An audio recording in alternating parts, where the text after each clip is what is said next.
अब ये जो ग्राफिक आप देख रहे हैं कैसे अनलॉक 3.0 की हम बात कर रहे हैं।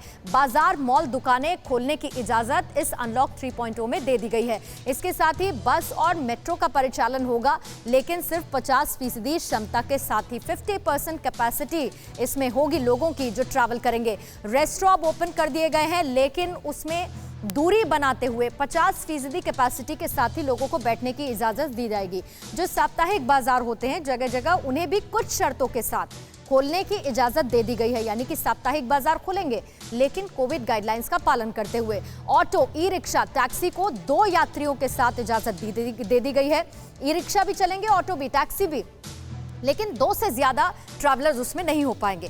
धार्मिक स्थल जरूर खुलेंगे, लेकिन उसमें श्रद्धालु नहीं जाएंगे। पूजा पाठ होगा, श्रद्धालु नहीं जा पाएंगे। स्कूल, कॉलेजेस और जो शिक्षण संस्थान है, हालांकि उन्हें अभी बंद रखने का फैसला किया गया है। इसके साथ ही स्विमिंग पूल, जिम और स्पा ये भी बंद रहने वाले हैं। इनमें भी किसी तरह की छूट नहीं दी गई है। सिनेमा हॉल, थिएटर, इन पर भी अनलॉक 3.0 में पाबंदी जारी रहने वाली है। तो ये तमाम चीजें जो अभी बंद रहेंगी, कुछ जगह छूट दे दी गई है। सबसे ज्यादा बाजार खुलेंगे, लेकिन कुछ शर्तों के साथ, खास तौर से साप्ताहिक बाजार। भावना किशोर दिल्ली से मेरे सहयोगी लाइव इस पर और ज्यादा जानकारी के साथ जुड़ चुकी हैं। भावना, अनलॉक 3.0 की आज से शुरुआत हो रही है, लेकिन पिछले अगर अनलॉकिंग की बात की जाए, हमने ये देखा कि जिन गाइडलाइंस को फॉलो करने के लिए कहा गया, लोगों ने उसका पालन तो किया, लेकिन 100% नहीं किया। और आज से तो काफी ज्यादा छूट देने की तैयारी है। इसकी मॉनिटरिंग कैसे होगी?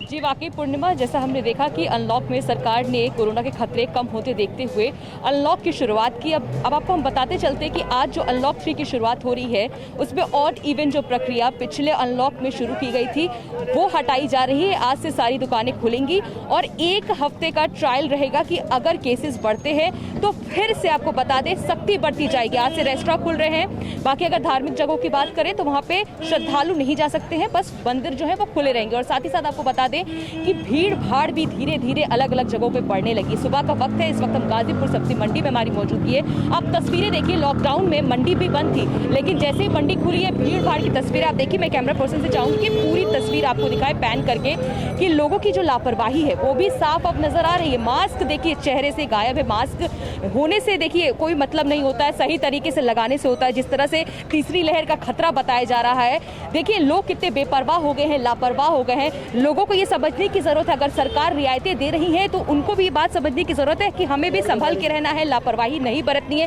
क्योंकि अगर देश में तीसरी लहर आती है तो आप सोचिए किस तरह की तस्वीर हमने दूसरी लहर में देखी। और अगर ऐसी ही स्थिति बनी रही तो लोगों के लिए खतरा बना रहेगा। लोग ये समझने को तैयार नहीं है। यहाँ पर देखिए कई सारे चेहरे आपको बिना मास्क वाले दिख जाएंगे पूर्णिमा इस वक्त। और यही हाल बता दें बहुत सारे मंडियों के हैं, बहुत सारे मार्केट के। अभी तो ऑड इवन के आधार पे चीजें खुल रही थी। आज से जब और दुकानें खुलेंगी और मार्केट खुलेंगी तो तस्वीरें देखने लायक होंगी कि लोग कोरोना के गाइडलाइंस को फॉलो कर रहे हैं या नहीं कर रहे, सोशल डिस्टेंसिंग बरत रहे हैं या नहीं बरत रहे।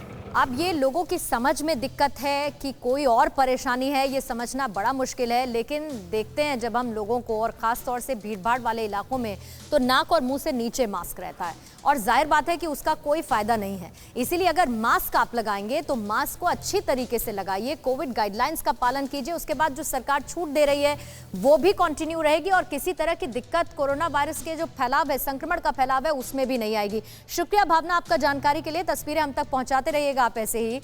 परवाह देश की, सोमवार से शुक्रवार रात 10 बजे TV9 भारतवर्ष पर।